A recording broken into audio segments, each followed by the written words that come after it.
तो IAS 16 पढ़ने से पहले कुछ हम अपनी बेसिक्स को सीधा कर लें।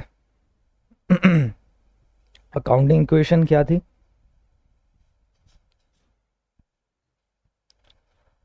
Asset equals to capital plus liability.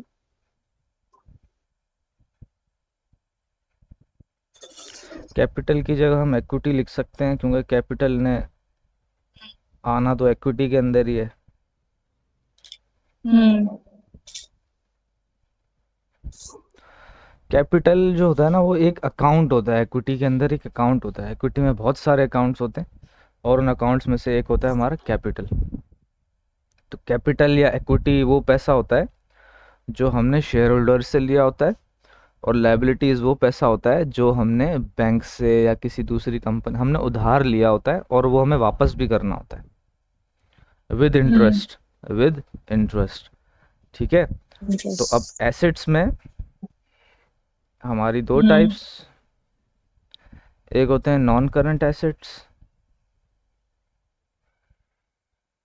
और दूसरे होते हैं करंट एसेट्स।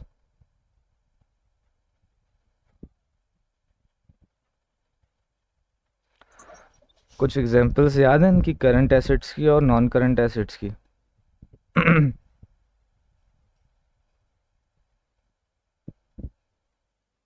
um, mm, हाँ, नॉन करेंट एसेट में बिल्डिंग, मशीनरी, इस टाइप की चीजें जो हाँ, लॉन्ग टर्म चलती हैं, और उसमें करंट एसेट में कैश, रिसीवेबल्स, इस टाइप की चीजें। Cash, trade receivables, other receivables, ठीक है। यहाँ पर इन्वेंट्री भी आ रही होगी हमारी, ठीक है। इसी तरह हमारी लायबिलिटीज़ में करंट लायबिलिटीज़ होती थी और नॉन करंट लायबिलिटीज़ होती थी। करंट लायबिलिटीज़ में हम्म हमारे ट्रेड पेबल्स आ रहे होते थे, किसी को मुझे पैसे देने, और लॉन्ग टर्म में हमारे पास लॉन्ग टर्म लायबिलिटीज़ होती थी, वो पैसे जो मैंने एक अकाउंटिंग पीरियड के बाद देने, मतलब 12 महीनों के बाद मेरे ऊपर ड्यू होंगे। तो वो मेरा नॉन करंट पोर्शन होता था लायबिलिटीज़ का। इक्विटी के अंदर कुछ अकाउंट्स होते थे, याद है?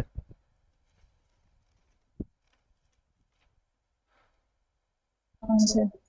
Share capital, share premium, retained yes. Earnings. Hmm retained earnings hmm होता था, ठीक है। कुछ याद है? Revaluation hmm surplus, hmm revaluation surplus.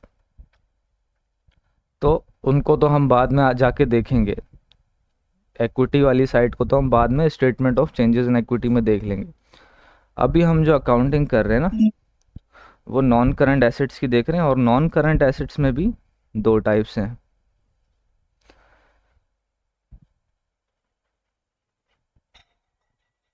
Tangible और इंटेंजिबल। नॉन करंट में भी हम सिर्फ IAS 16 के अंदर टेंजिबल एसेट्स की अकाउंटिंग देख रहे हैं, और वो भी सिर्फ प्रॉपर्टी प्लांट इक्विपमेंट की। टेंजिबल एसेट्स में सिर्फ और सिर्फ प्रॉपर्टी प्लांट एंड इक्विपमेंट की अकाउंटिंग देख रहे हैं।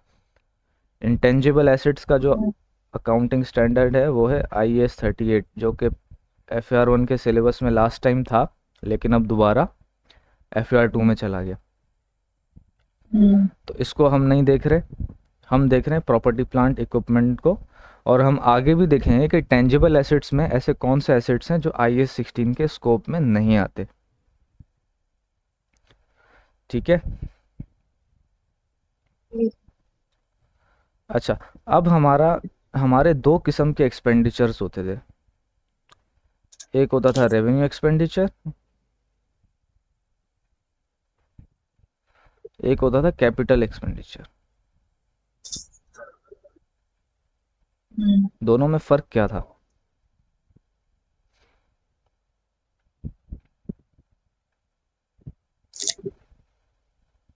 पता नहीं।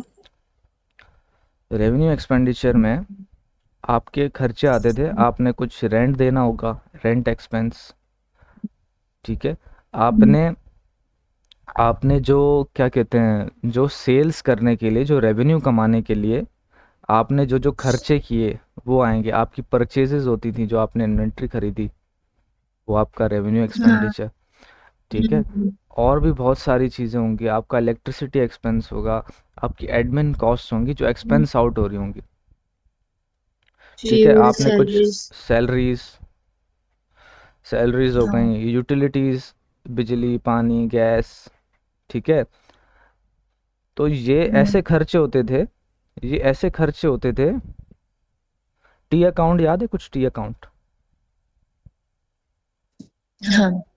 ये ऐसे खर्चे होते थे। इनके जब टी अकाउंट्स बनते थे, तो जब क्लोजिंग आता था यहाँ पे, तो ये प्रॉफिट एंड लॉस में जाते थे। भी अगले साल कंटिन्यू नहीं होते थे, ये बस प्रॉफिट एंड लॉस में जाके ख़त्म, अगले साल नए सिरे से बनते थे। ठीक है। और कैपिटल एक्सपेंडिचर में हम वो खर्चा करते थे जो कि कैपिटलाइज होता था एसेट की कॉस्ट में। ठीक है। हमने बिल्डिंग पे कोई खर्चा किया, हमने बिल्डिंग ले ली, या बिल्डिंग के ऊपर एक बहुत बड़ा हमने खर्चा कर दिया, रेनोवेशन कॉस्ट कर ली, तो वो कैपिटलाइज होंगी। कोई व्हीकल ले ली। ठीक है। इंटेंजिबल एसेट भी हो सकता है, कोई लाइसेंस ले लिया, कोई परमिट ले लिया। बिल्डिंग को बनाने के लिए परमिट भी तो चाहिए होता है ना, वो हमारा इंटेंजिबल एसेट है, लेकिन हम उसकी अकाउंटिंग इस वक्त नहीं देख रहे। पीपीई ले लिया, प्रॉपर्टी प्लांट इक्विपमेंट। ठीक है। तो ये जो खर्चे आते थे, ये कैपिटल एक्सपेंडिचर में आते थे। और इन ये जो अकाउंट्स होते थे, इनका जब टी अकाउंट बनता था, तो यहाँ पर इनका क्लोजिंग बैलेंस नहीं आता था, यहाँ पर इनका ब्रॉड अपना कैरी फॉरवर्ड बैलेंस आता था, कैरीड डाउन बैलेंस। और फिर यहाँ पर नए साल की जब शुरुआत होती थी, तो यहाँ पर इनका ब्रॉड डाउन बैलेंस आता था, बीडी बैलेंस आता था। तो ये अगले साल भी कंटिन्यू हो रहे होते थे, इनके जो अकाउंट्स थे, जो टी अकाउंट्स होते थे, वो अगले साल भी कंटिन्यू हो रहे होते थे। कुछ याद आया? क्योंकि एसेट तो मेरा 10 साल चलना है, 15 साल चलना है, तो उसका अकाउंट कंटिन्यू होता था। और ये रेवेन्यू एक्सपेंडिचर जो होते थे, इनको तो मुझे एक्सपेंस आउट करना था ईयर एंड पे, ये अगले साल कंटिन्यू नहीं होते थे। तो प्रॉपर्टी प्लांट इक्विपमेंट में हमारे जितने भी कैपिटल नेचर के खर्चे होंगे, हम उनकी अकाउंटिंग को देखेंगे। ठीक है। आगे चलते हैं। अब हम आते हैं प्रॉपर्टी प्लांट इक्विपमेंट के डेफिनेशन पे। तो आप ये मेरे साथ साथ लिखेंगे, ऊपर वाला लिख लिया गया? हाँ, मैं नोट हाँ, किया साथ में। इतना तो कोई ज़रूरी नहीं है, खैर वो थोड़ी सी ना। तो पीपीई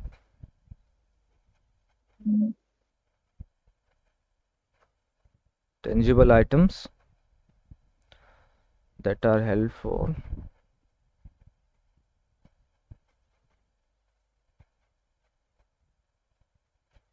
सबसे पहला held for use in production, और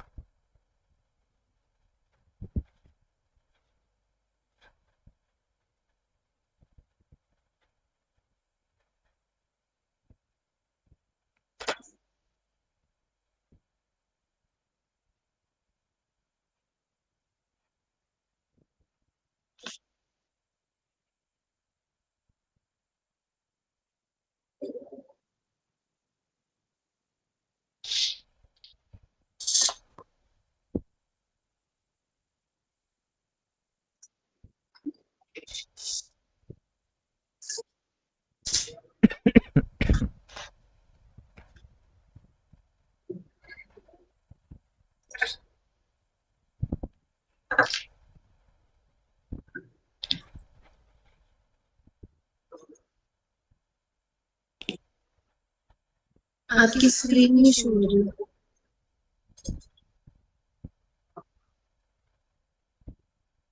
अब अब हो रही है? नहीं। एक मिनट। नहीं। इसको क्या हो गया? अब हाँ बोलिए। ठीक है।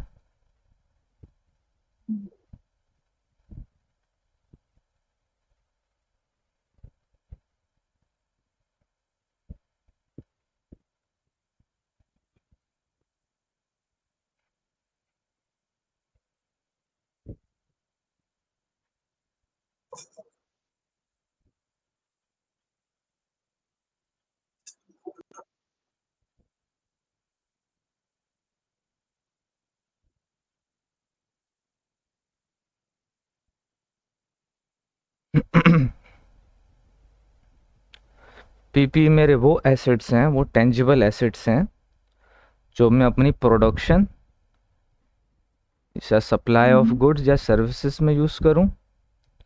सप्लाई ऑफ गुड्स और सर्विसेज कैसे? सप्लाई ऑफ गुड्स में फॉर एग्जांपल मुझे गुड्स सप्लाई करने में पेप्सी पेप्सी जो है वो मेरा ब्रांड है, तो फैक्ट्री से गुड्स सप्लाई करने के लिए मेरे पास कुछ ट्रक्स वगैरह होंगे, वो मेरे प्रॉपर्टी प्लांट इक्विपमेंट है। अच्छा, सप्लाई ऑफ सर्विसेज कैसे हो सकता है? फॉर एग्जांपल मैं आपको लेक्चर दे रहा हूँ और मैंने इसके लिए लैपटॉप लिया है, तो वो मेरा कैपिटल एक्सपेंडिचर है, वो मेरा पीपी है। मैंने इसके लिए पेन टैब लिया है, वो मेरा पीपी है। मैंने इसके लिए माइक लिया है, वो मेरा पीपी है। तो जितना भी इक्विपमेंट होगा, अगर एक इंस्टीट्यूट है तो उसमें कोई वाइट बोर्ड्स लगे होंगे, फर्नीचर होगा, तो वो सप्लाई ऑफ हाँ सर्विसेज में यूज़ हो रहा है। हाँ। कोई कैमरास होंगे रिकॉर्डिंग के लिए, ठीक है, कुछ पीसीज होंगे रिकॉर्डिंग के लिए। तो वो मेरा इक्विपमेंट, वो मेरा प्रॉपर्टी प्लांट इक्विपमेंट। अच्छा, रेंटल टू अदर्स ऐसा हो सकता है कि कोई इंस्टीट्यूट हो, सुबह में तो वो अपनी क्लासेस चला रहा है, रात में उन्हीं क्लासेस को जो है वो रेंट आउट पे कर दे, रेंट पे दे दे। ऐसा हो सकता हाँ हो सकता है। है ना? और हो सकता है मैं एक इंस्टीट्यूट चला रहा हूँ या मेरा कोई ऑफिस है और मैंने उसके लिए जनरेटर लिया हुआ है, मैंने उसके लिए जनरेटर लिया हुआ है। अब वो जनरेटर भी मैं जो है वो रेंट आउट कर सकता हूँ। ऐसा होता है। और ऐसा भी होता है कि मैंने कोई जो है वो सप्लाई ऑफ गुड्स के लिए मैंने कुछ ट्रक्स लिए हुए हों, तो वो भी मैं रेंट आउट कर सकता हूँ, इतनी कोई बड़ी बात तो नहीं है।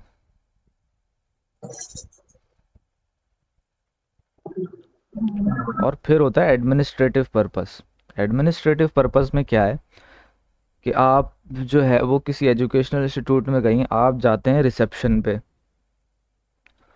अब जो रिसेप्शन पे आप जाते हो वहाँ पर जो फर्नीचर पड़ा हुआ है, जो लैपटॉप्स पड़े, जो मतलब पीसीस पड़े हुए हैं, जो एलईडीज लगी हुई हैं एडवर्टाइजमेंट के लिए, अब वो चीज़ें आपकी सप्लाई ऑफ गुड्स और सर्विसेज में तो नहीं आ रही ना, वो आप रेंटल टू अदर्स कर सकते हो, दूसरों को रेंट पे दे सकते हो।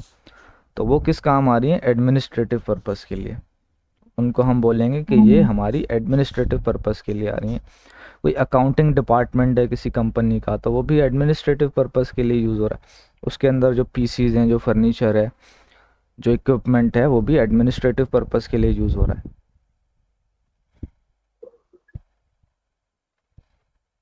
तो ये लिख लिया। हाँ ये देखिए। ठीक है। अच्छा, अब ये कौन कौन से एसेट्स हो सकते हैं, अब हम देखेंगे क्लासेस ऑफ पीपी,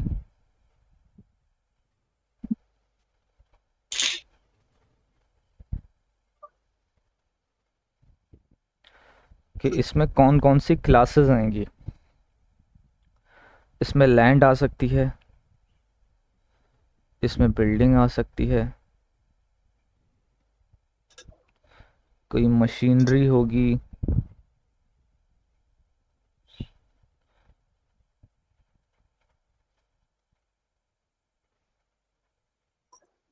कोई इक्विपमेंट होगा, व्हीकल्स।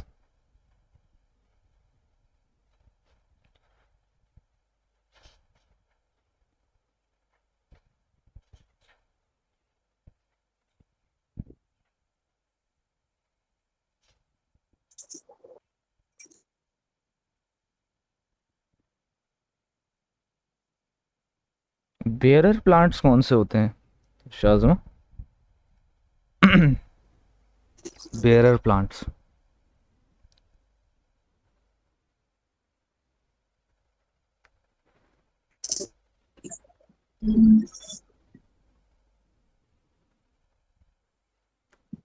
बेरर प्लांट्स कौन कौन से होते हैं?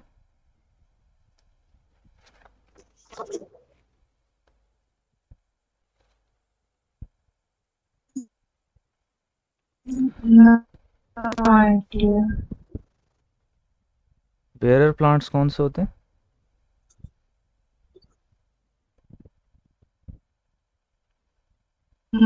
मुझे नहीं आता।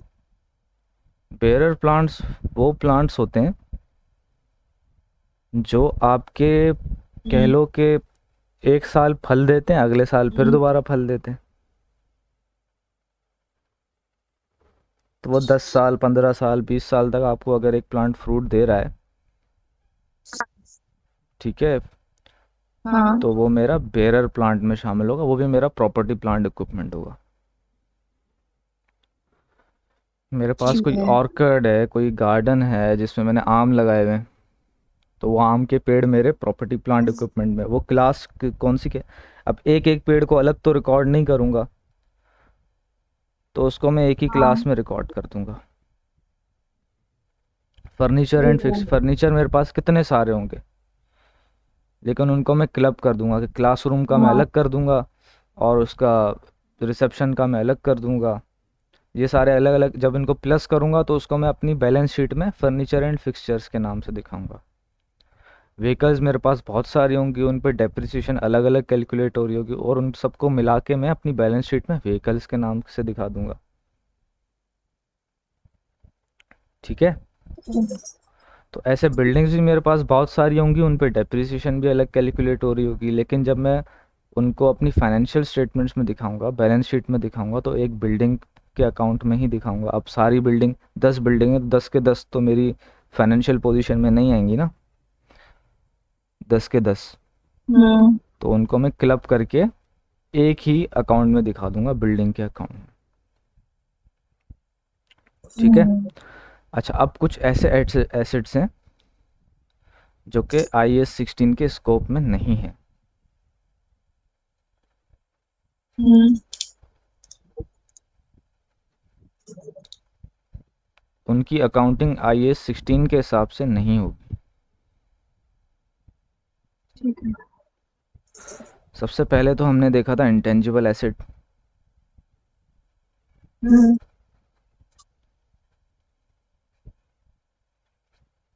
उसकी अकाउंटिंग होगी IAS 38 के हिसाब से। उसके बाद मेरे पास आपके सिलेबस में भी है इन्वेस्टमेंट प्रॉपर्टी। इन्वेस्टमेंट प्रॉपर्टी, इसकी जो अकाउंटिंग होगी वो IAS 40 के हिसाब से होगी। इन्वेस्टमेंट प्रॉपर्टी में भी जो है ना, क्या आता है, अगर मेरे पास लैंड एंड बिल्डिंग है और वो मैंने इस नियत से लिए कि मैं रेंट आउट करूँगा। अब यहाँ पर देखो, ये कोलाइट कर रहे हैं ना कि इधर भी रेंटल टू अदर्स है, इधर भी मैं रेंट आउट कर रहा हूँ, तो इन्वेस्टमेंट प्रॉपर्टी में जा रही है। तो सीन कुछ ऐसा है कि हाँ। यहाँ पर रेंटल टू अदर्स तो ऐसे था कि मैं उसको अपने बिजनेस यूज़ में भी ला रहा हूँ और उसको बाद में रेंट आउट भी कर रहा हूँ। ठीक है। लेकिन इन्वेस्टमेंट प्रॉपर्टी के केस में मैंने इस नियत ही मैंने ये लगाई है, मेरा पर्पज़ ही ये है कि मैं इनको रेंट आउट करूँगा और कल को ये प्रॉपर्टी बेच के इससे मैं गेन हासिल करूँगा, प्रॉफिट हासिल करूँगा। दैट इज़ वाई ये इन्वेस्टमेंट प्रॉपर्टी कहला रही है। तो इसको कंफ्यूज मत करना, हम इन्वेस्टमेंट प्रॉपर्टी के स्टैंडर्ड में देख लेंगे। अच्छा, राइट ऑफ यूज़। ठीक है। राइट ऑफ यूज़ एसेट होता है जो कि हम FAR 2 में जाके पढ़ेंगे, IFRS 16 में, लीजेस के अंदर। फॉर एग्जांपल, मैं आपने देखा होगा ना, बैंक्स जो हैं वो रेंट पे जो है वो प्रेमिसेस लेते हैं और कॉन्ट्रैक्ट पे लेते हैं 5 साल 6 साल 7 साल। तो जब मैं रेंट पे रहा हूँ, मेरा रेंट एक्सपेंस आना चाहिए, लेकिन क्योंकि अब मेरा कॉन्ट्रैक्ट हो गया 5 साल का 6 साल का, तो वो 5-6 साल का जो मेरा कॉन्ट्रैक्ट है, तो मेरे पास 5-6 साल उस बिल्डिंग का, उस प्रीमिसेस का राइट ऑफ यूज़ है। तो उसकी अकाउंटिंग भी हम IAS 16 के हिसाब से नहीं करेंगे, IFRS 16 के हिसाब से करेंगे। उसके बाद है हमारा बायोलॉजिकल एसेट।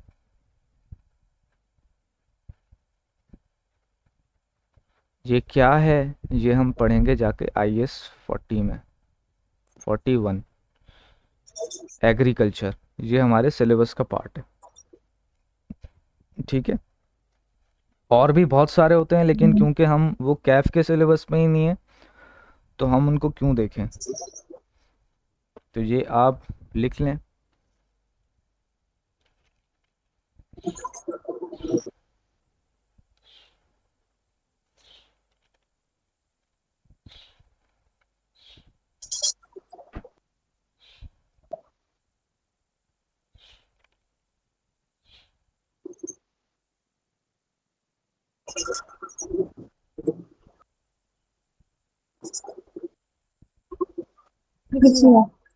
ओके,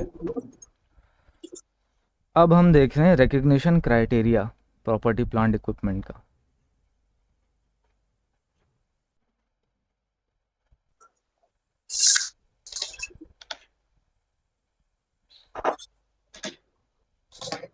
कि भाई PPE को मैं अपनी बुक्स में कब रिकॉर्ड करूँगा। PPE को मैं अपनी बुक्स में कब रिकॉर्ड करूँगा। दो क्राइटेरिया हैं इसके और दोनों मीट होने चाहिए। सबसे पहला, इट इज़ प्रोबेबल।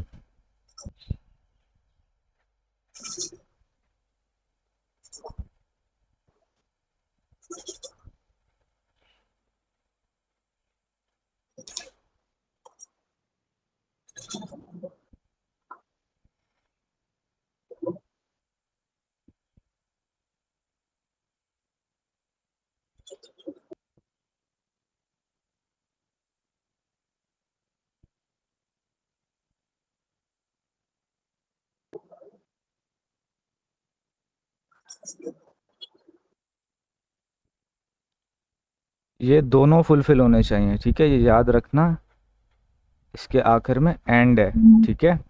मैंने रेड पेन से लिख लिया। और सेकंड है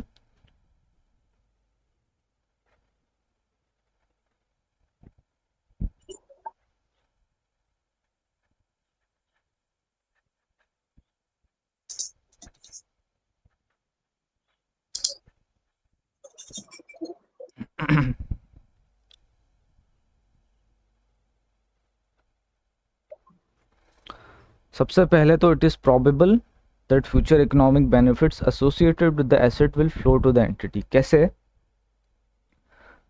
मैं एक इंस्टीट्यूट चला रहा हूँ, एक एजुकेशनल इंस्टीट्यूट, और मैं क्लासेस के अंदर फर्नीचर ना रखूँ, सीट्स ना रखूँ, बच्चे आएंगे क्या? नहीं आएंगे। और अगर मैं सीट्स रख दूँ तो बच्चे आएंगे। तो वो सीट्स जो है वो मुझे कोई इकोनॉमिक बेनिफिट दे रही हैं फ्यूचर में? दे रही है ना। और उनकी, क्या मैं उनकी कॉस्ट को मेजर कर सकता हूँ?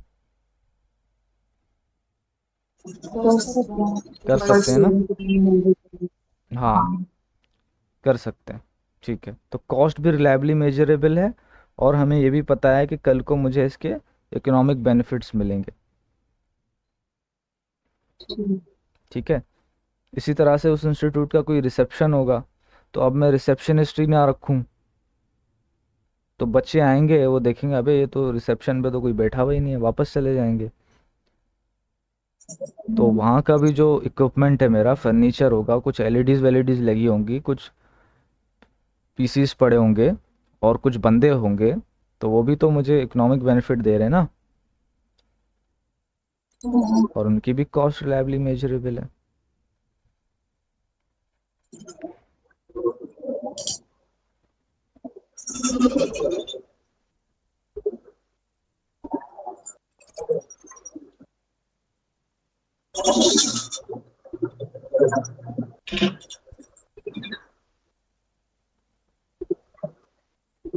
इसी पे एक सवाल कर लूँ, क्या बिल्डिंग की जो कॉस्ट है वो रिलायबली मेजरेबल है? हाँ होगी। कैसे? कैसे होगी? अगर उसको हम इसलिए बना रहे हैं कि कल को हम उसे बेच देंगे इस पर्पस से। ना ना ना, हम तो पीपी नहीं। पढ़ रहे हैं ना। बिल्डिंग तो अभी हम IS 40 हम्म, में गए ही नहीं है, हम तो पीपी में हैं अभी। तो पीपी के अंडर क्या बिल्डिंग की कॉस्ट रिलायबली मेजरेबल है?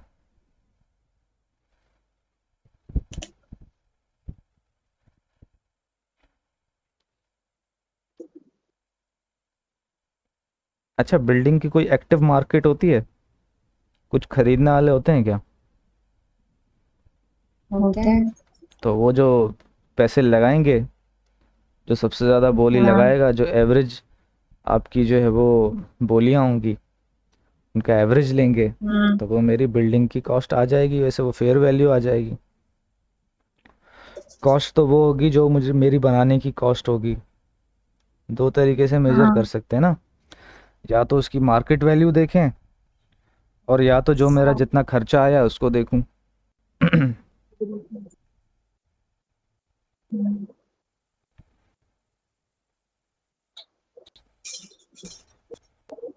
IS 23 में देखा था ना, हमने सारे एक्सपेंडिचर्स को प्लस किया था, फिर हमने उसमें बोरिंग कॉस्ट को भी प्लस किया था, हाँ। है ना? तो वो हमारी कॉस्ट थी ना। फिर उस पर डेप्रिसिएशन भी निकाली थी, तो वो कॉस्ट थी हमारी।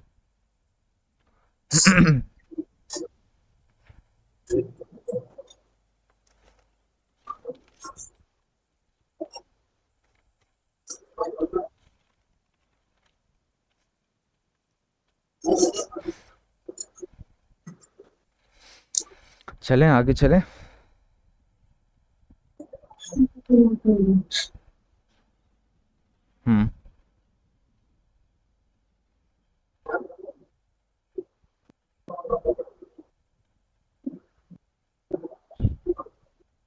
ये दो क्राइटेरिया हैं, और ये दोनों क्राइटेरिया मीट होने चाहिए, ये दोनों क्राइटेरिया मीट होना बहुत ज़रूरी है।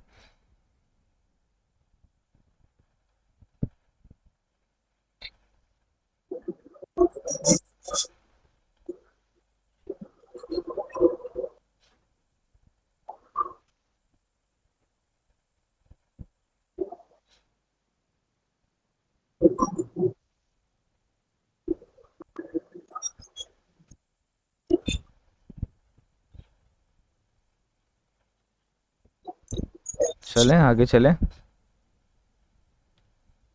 जी। ओके। अच्छा, अब हम देखेंगे प्रॉपर्टी प्लांट इक्विपमेंट की initial measurement.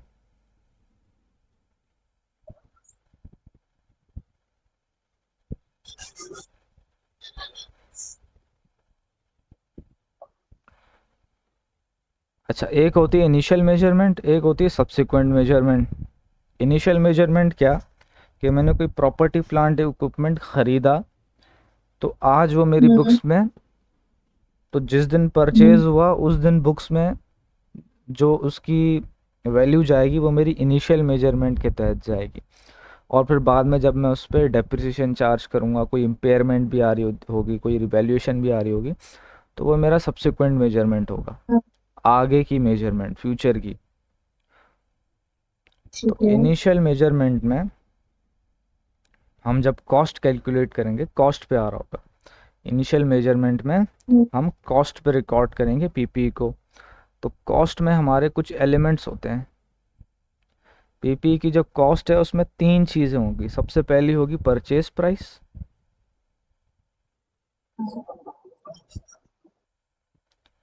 Plus directly attributable cost,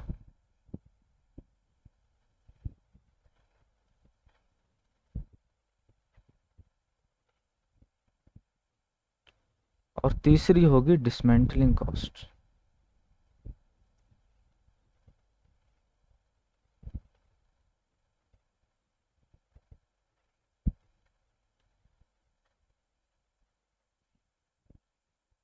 dismantling cost,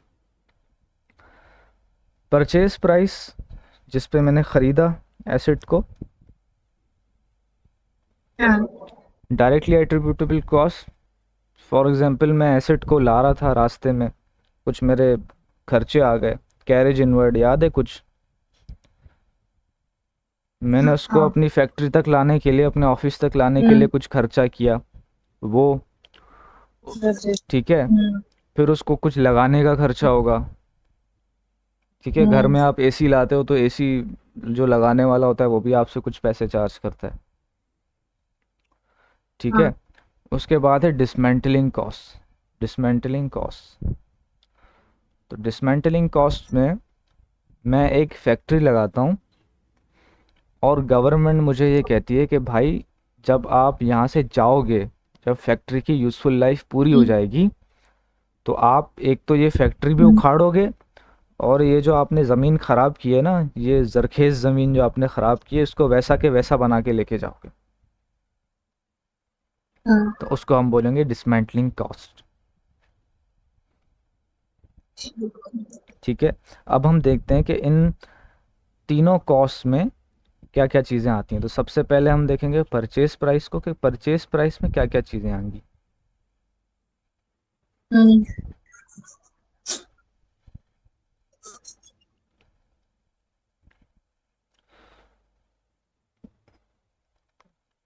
purchase price में एक तो हमारी आएगी cost of purchase, purchase cost.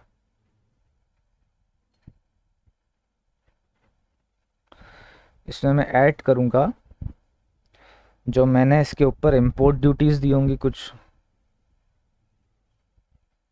अच्छा, हो सकता है इंपोर्ट ड्यूटीज़ हो सकता है ना हो, हम तो सिर्फ इधर एग्जांपल्स देख रहे हैं ना।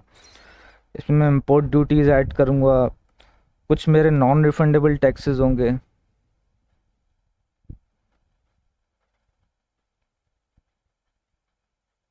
वो टैक्सेस जो मुझे कभी रिफंड नहीं होंगे वो होंगे। और इसमें से मैं लेस करूँगा, इसमें से मैं लेस करूँगा क्या चीज़ें, कुछ मुझे डिस्काउंट मिला तो मैं हम्म। परचेज कॉस्ट से माइनस करूँगा, परचेज प्राइस से माइनस करूँगा। रिफंडेबल,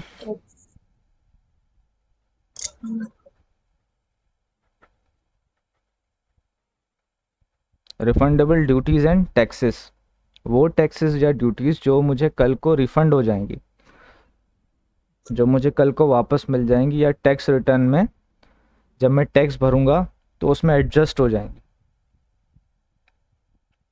वो, या कुछ रिबेट्स होंगी, कोई एसेट मुझे मंगवाने पे, पाकिस्तान मंगवाने पे या पाकिस्तान में लगाने से मुझे कुछ रिबेट्स मिलें, कल को मुझे कुछ टैक्स में छूट मिले, हम्म। ठीक है। कल को मेरा कुछ एक्सपेंस होना था उसमें कोई मुझे छूट मिल जाए, रिलैक्सेशन मिल जाए, तो वो भी हम्म। इसमें से लेस होंगी, ठीक है। ये हो गई हमारी परचेज प्राइस। इसमें एक और कॉन्सेप्ट है, परचेज प्राइस के अंदर ही एक और कॉन्सेप्ट है डेफर्ड पेमेंट का।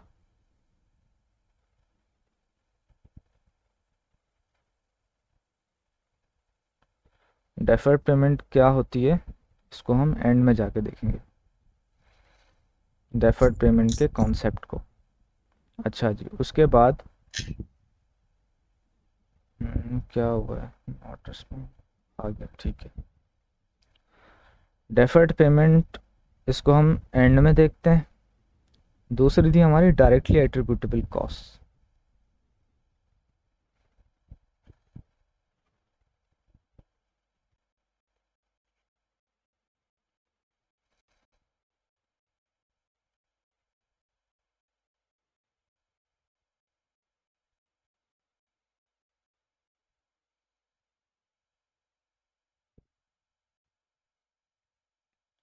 डायरेक्टली एट्रीब्यूटेबल कॉस्ट में क्या आएगा, एक मिनट, आवाज़ आ रही है आपको?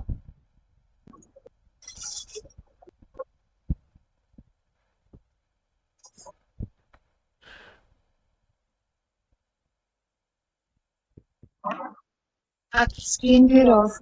हाँ हाँ, ला रहा हूँ, वापस ला रहा हूँ।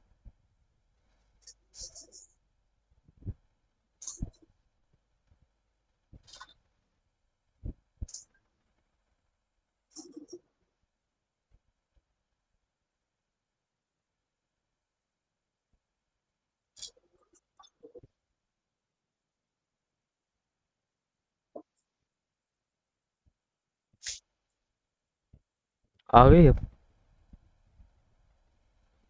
जी।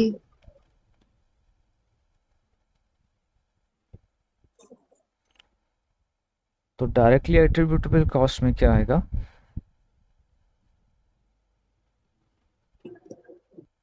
Transportation,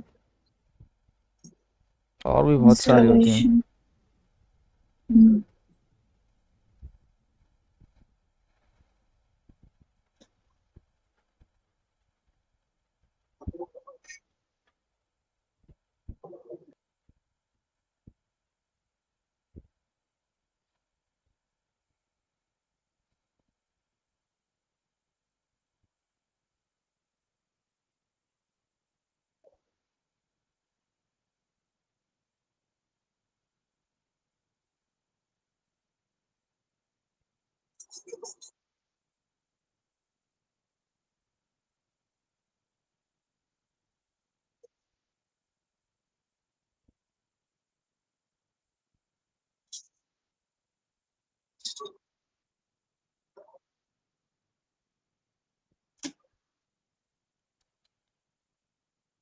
installation.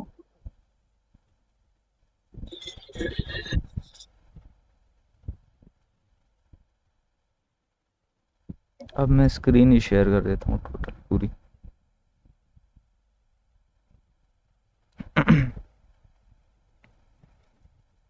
capable of operating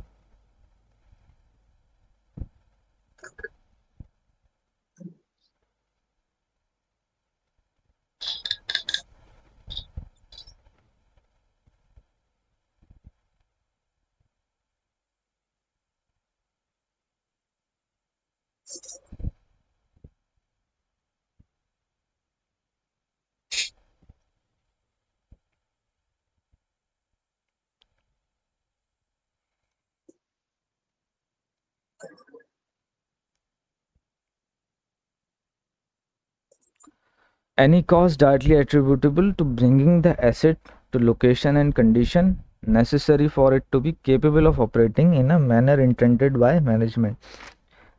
asset को लोकेशन पे लाना और उसको उस कंडीशन में लाना कि वो हमारे इस्तेमाल के लिए काबिल हो जाए। फॉर एग्जांपल मैं कोई ऑफिस के लिए जनरेटर लाता हूँ, तो वो जनरेटर मैं मतलब कोई बड़ा जनरेटर लाता हूँ 100 केवी का, 120 केवी का भारी जनरेटर, तो उसको मैं क्या डायरेक्ट ज़मीन पे रख दूंगा?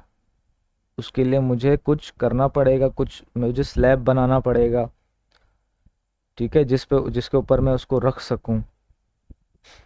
ठीक है, कोई स्लैब बनाना पड़ेगा या कोई नीचे कोई स्टैंड टाइप बनाना पड़ेगा, मंगवाना पड़ेगा जिस पे मैं उसको रख सकूं। हाँ। ठीक है, तो एसी एसी जब मैं लाता हूँ घर में, जब एसी घर में आता है तो वो हम क्या बस एसी चलाना स्टार्ट कर देते हैं या उसको दीवार में लगाते हैं, उसकी पूरी लाइनिंग कर, उसकी पूरी जो है वो वायरिंग करते हैं, उसके बाद आता है ना, उसके बाद हम उसको अपने यूज़ के लिए, अपने डिज़ायरेबल यूज़ के, डिज़ायर्ड यूज़ के लिए इस्तेमाल कर सकते हैं। तो इसके अंदर कुछ एग्जांपल्स हैं, वो देखते हैं।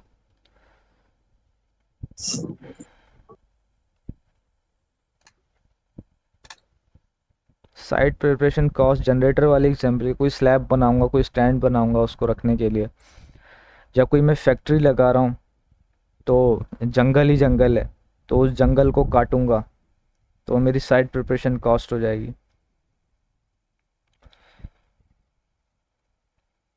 ट्रायल रन कॉस्ट,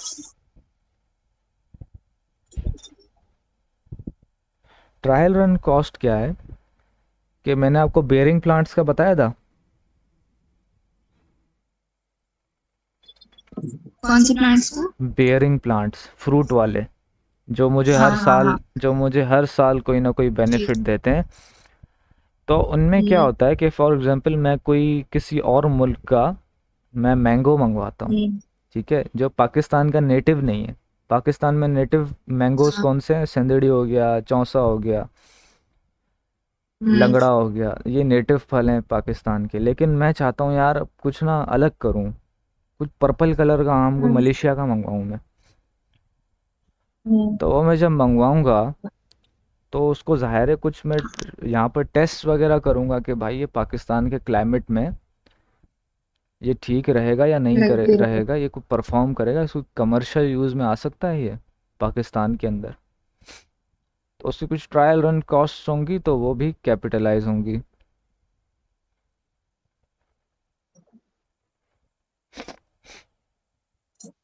या कोई मशीनरी है उसकी टेस्टिंग कॉस्ट हो सकती है। ठीक है, हम्म ट्रायल रन ठीक है। कॉस्ट या टेस्टिंग कॉस्ट। कोई मैंने मशीन बनाई उसकी कुछ टेस्टिंग कॉस्ट होगी, कोई इक्विपमेंट है उसकी टेस्टिंग कॉस्ट होगी। एम्प्लॉय कॉस्ट,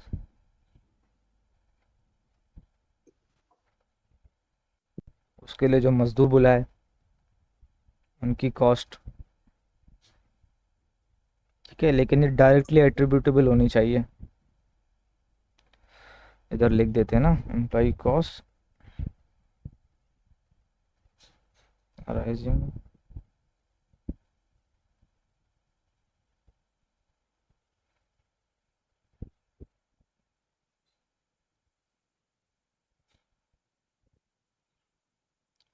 कंस्ट्रक्शन और इंस्टॉलेशन।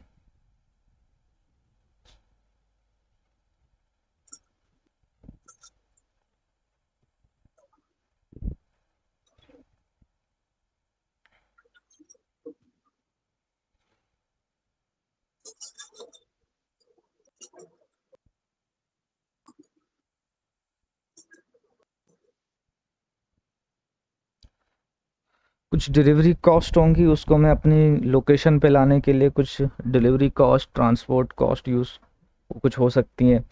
हैंडलिंग कॉस्ट, भाई जनरेटर उठाने के लिए मैंने जो है वो बंदे बुलवा लिए, मजदूर बुलवा लिए, तो उनकी कॉस्ट। ठीक है, कोई ऐसा एसेट है, और कुछ एसेट्स होते हैं कुछ जो ऐसा हो सकता है, कुछ एसेट्स ऐसे होते हों जो कोल्ड स्टोरेज में आते हों, जिनको एक सर्टेन टेम्परेचर चाहिए हो, और उनको कोल्ड ट्रक, जो आइसक्रीम ट्रक्स जैसे होते हैं, उसके अंदर कुछ ला रहे हैं। हम्म कुछ ऐसे एसेट्स हो सकते हैं क्या?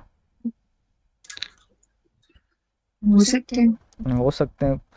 कोई स्पेशली कोई मतलब मेडिकल फील्ड में कोई होता होगा, लेकिन ये इनको हम FAR 2 में जाके हाँ देखेंगे, इधर नहीं ठीक है। है।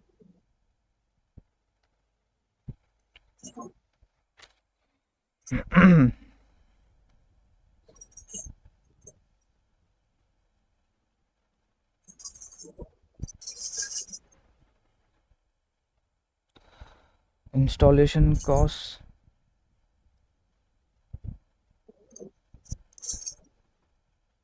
इंस्टॉलेशन कॉस्ट को वो हो सकता है असेंबली कॉस्ट बोल दे उसके अंदर पेपर में। हम्म कोई प्रोफेशनल फीस हो सकती है।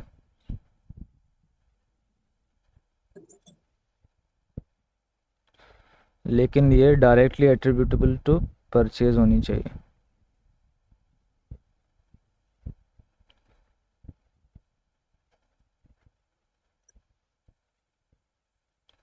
कोई ऑफिस, कोई बिल्डिंग लेने के लिए, कुछ प्रेमिसेस लेने के लिए मैंने रियल स्टेट वाले को पैसे दे दिए, कमीशन दे दिया, तो प्रोफेशनल फीस आ गई। या कोई बिल्डिंग बनाने से पहले मैंने किसी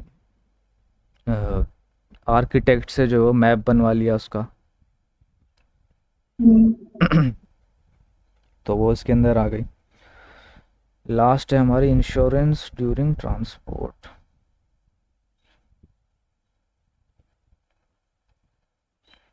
भाई कोई बहुत कीमती एसेट है, उसकी डिलीवरी करवानी है और मैंने इंश्योरेंस करवा ली, ताकि अगर इस एसेट को कुछ हो भी जाए तो मेरे पैसे रिकवर हो जाएं, ज़ाया ना हो।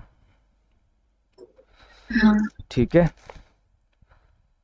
तो वो ठीक है। इंश्योरेंस कॉस्ट भी मेरी डायरेक्टली एट्रीब्यूटेबल कॉस्ट है, और उसको मैं एसेट की कॉस्ट का पार्ट बनाऊंगा।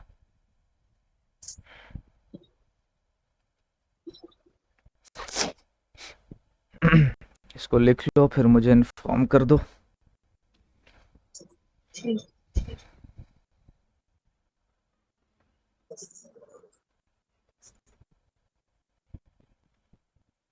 टेस्टिंग कॉस्ट में होटल है हम्म, और वो सारा ही मशीन मारे, तो जाहिर है उन हाँ। मशीन्स की भी कुछ टेस्टिंग कॉस्ट होती होगी, हम्म। है ना। तो ये भी एक और हम्म। एग्जांपल हो गई जी। टेस्टिंग कॉस्ट की।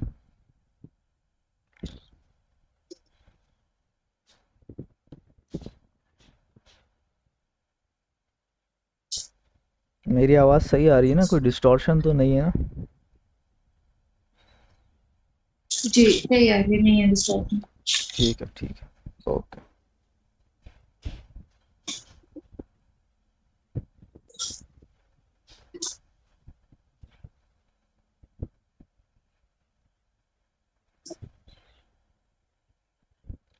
ये हमारी कल तक भी जो है ना, ये सिर्फ थ्योरी चलेगी, सिर्फ कॉन्सेप्ट चलेंगे, तो थोड़ा सा रूखा रूखा महसूस हो रहा होगा।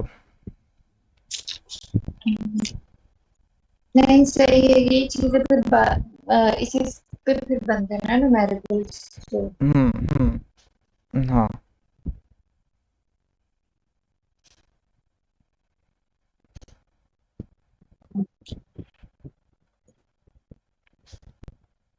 नोट कर दिया मैंने। ठीक है। अब हमारी तीसरी कॉस्ट थी कॉस्ट ऑफ डिसमेंटलिंग। हम्म।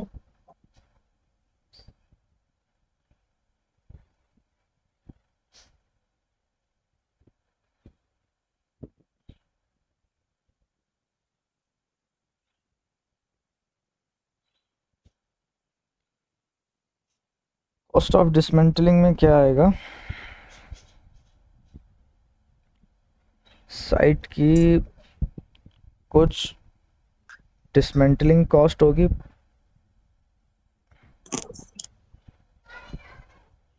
कि मैंने फैक्ट्री लगाई और फिर मुझे उस फैक्ट्री को उखाड़ के जाना है, उसकी कुछ डिसमेंटलिंग कॉस्ट होगी, dismantling cost for removing the item.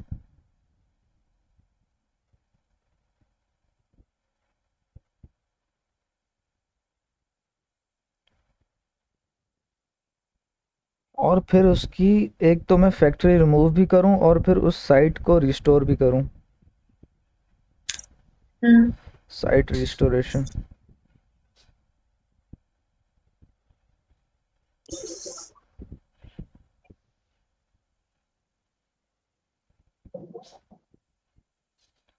Site restoration cost, कि मुझे गवर्नमेंट कह रही है, मेरे कॉन्ट्रैक्ट में है कि भाई तुम ये जब फैक्ट्री लगाओगे और फिर जब तुम इससे सारे इकोनॉमिक बेनिफिट्स ले लोगे और इसकी यूज़फुल लाइफ ख़त्म हो जाएगी, तो फिर तुम क्या करना हम्म। है, एक तो इस फैक्ट्री को उखाड़ना और फिर जो हम्म। तुमने गंद मचाया है ना, इसको भी साफ करना। तुमने, हम्म। ऐसा होता है पाकिस्तान में, देखो ऐसा होता है कि एग्रीकल्चरल लैंड के ऊपर फैक्ट्रीज लग जाती हैं, प्लांट्स लग जाते हैं, सोसाइटीज़ खुल जाती हैं, हम्म। है ना। तो हाँ। अब कोई फॉर एग्जांपल कोई एग्रीकल्चरल लैंड पे मैं बिल्डिंग बना रहा हूँ, फैक्ट्री बना रहा हूँ, तो वो कह रहा है कि भाई इस फैक्ट्री को उखाड़ो और इसको वापस वैसा करके जाना जैसा तुम आए थे। मतलब इसके ऊपर हाँ। अगर आम के दरख्त थे तो वो लगा के जाना, हम्म। ठीक है। कोई किसी भी कोई भी चीज़, कोई भी एग्रीकल्चरल एक्टिविटी हो रही थी, आपने बोला भाई इसको करके जाना, इसको रिस्टोर करके जाना, घास लगा के जाना, कुछ भी लगा हुआ था वो दोबारा करके जाना, कोई ग्रीनरी लगा के जाना। ऐसा होता नहीं है पाकिस्तान में, खैर बाहर होता है। हाँ। तो बस क्या कर सकते हैं।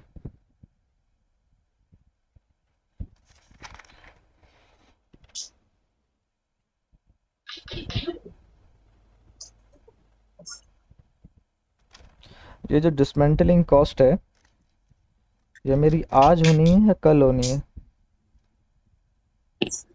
फ्यूचर में। फ्यूचर में होनी है। तो हम्म। फॉर एग्जांपल आज मैं एस्टिमेट लगाता हूँ कि मेरे फ्यूचर में, हम्म। फॉर एग्जांपल 5 साल के हम्म। बाद मेरी कॉस्ट आएगी 3 लाख रुपए, डिसमेंटलिंग हाँ। कॉस्ट आएगी। तो ये आज तो मैं पे नहीं कर रहा हूँ, आज मेरी जेब से नहीं जा रहे, कल जाएंगे जेब से। तो आज के 3 लाख और 5 साल बाद के 3 लाख में क्या फ़र्क है?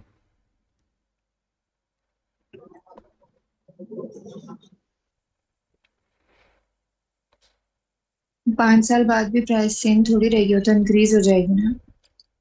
नहीं, मैं एस्टिमेट लगा रहा हूँ 5 साल के बाद का। तो ये एट द अच्छा। End of the 5th year, ये एस्टिमेट मैंने लगाया कि यार 3 लाख की कॉस्ट होगी डिसमेंटलिंग की। तो हम्म। लेकिन 5 साल के बाद होगी, लेकिन हाँ। रिकॉर्ड मुझे आज करनी है। हाँ। तो कैसे करूँगा?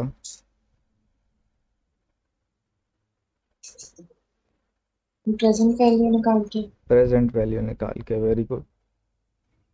इस 3 लाख की मैं आज की प्रेजेंट वैल्यू निकालूंगा। ठीक। ठीक है। तो हमें पता चला कि हमने इसकी प्रेजेंट वैल्यू लेनी है। हमने ठीक इसकी है। प्रेजेंट वैल्यू लेनी मतलब है। ऐसे ना कि रिकॉर्डेड एट प्रेजेंट वैल्यू। हाँ, it will be recorded at present value.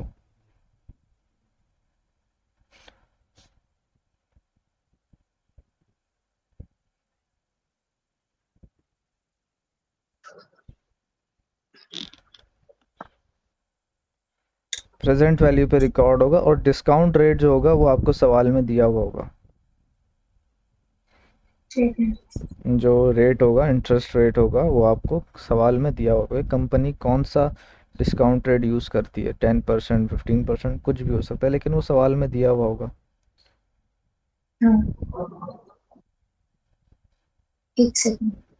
ठीक है।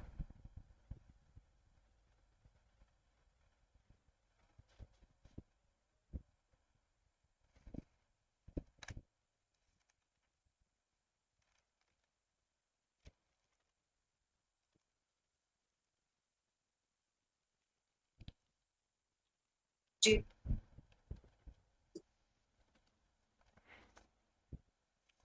हो गया। तो डिसमेंटलिंग कॉस्ट का तो हमें पता चला कि भाई इसकी तो मुझे प्रेजेंट वैल्यू लेनी है। ठीक है। अब मैं जा रहा हूँ ऊपर दोबारा डेफर्ड पेमेंट के ऊपर। तो डेफर्ड पेमेंट में सबसे पहले, अच्छा कुछ ऐसा हो सकता है कि कोई एसेट मैं लूँ और जिससे मैंने लिया वो बोले यार चल 2 साल बाद पैसे दे दियो, 3 साल बाद पैसे दे दियो। हो सकता है कोई फ्रेंड हो या क्या, तो फिर आप उस अमाउंट पे कर सकते हो बाद में।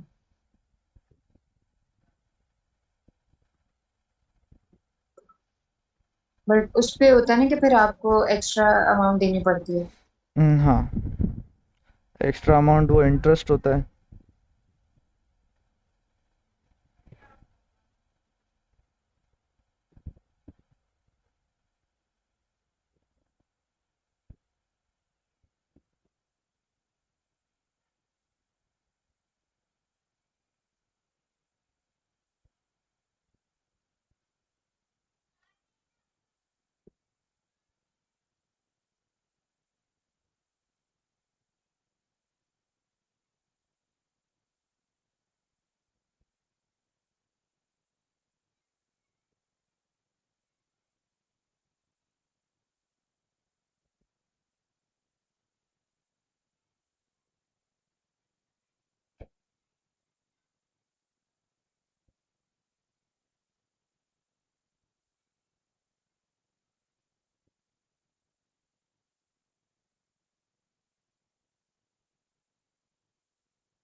तो अगर कोई ऐसा एसेट है जो मैं क्रेडिट टर्म्स पे ले रहा हूँ, उसकी मुझे जो पेमेंट करनी है वो 1 साल बाद 2 साल बाद करनी है, तो उसके लिए ये कह रहा है the cost of an item of PP is the cash price equivalent at the recognition date.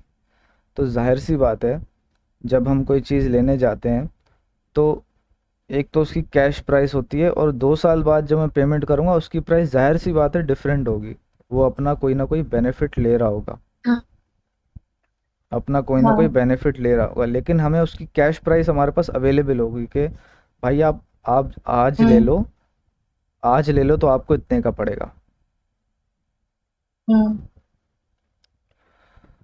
तो ये कह रहा है कि भाई हमें उसका कैश प्राइस इक्विवेलेंट पे रिकॉर्ड करनी है। हम्म। हमें किस पे रिकॉर्ड करनी है? कैश प्राइस इक्विवेलेंट पे। Cash price equivalent. ठीक है। तो फिर वो कह रहा है हम्म कि if payment is deferred beyond normal credit terms, normal credit terms 6-7 महीने के लिए अगर कर लिया तो वो तो कोई मसला नहीं है, चलता है। 6-7 महीने का क्रेडिट पीरियड जो होता है ना, चलता है। लेकिन अगर बियॉन्ड हम्म नॉर्मल क्रेडिट टर्म्स है 1 साल 2 साल, ठीक है, accounting periods, more than one accounting period का फ़र्क है, तो फिर इसमें कुछ हाँ, ये नॉर्मल नहीं है, फिर ये एबनॉर्मल है। तो इसके अंदर हम क्या हम्म करेंगे, हम लेंगे the difference between the cash price equivalent and the total payment. एक तो मेरी जो आज की कैश प्राइस है, और मैं जो टोटल पेमेंट करूँगा आगे जाकर 2 साल के बाद, जो मेरी टोटल पेमेंट होगी और जो कैश प्राइस होगी उसका जो डिफरेंस होगा, उसको मैं क्या करूँगा, recognised as interest over the period of credit, उसको मैं एज एन इंटरेस्ट रिकॉर्ड करूँगा over the period. Hmm let's say hmm कि 200 का एसेट है, आज का कैश प्राइस इक्विवेलेंट, ठीक है, this is the cash price equivalent. और वो मुझे कह रहा है कि आप 250 दे देना 2 साल के बाद। तो इन दोनों का डिफरेंस हुआ 50।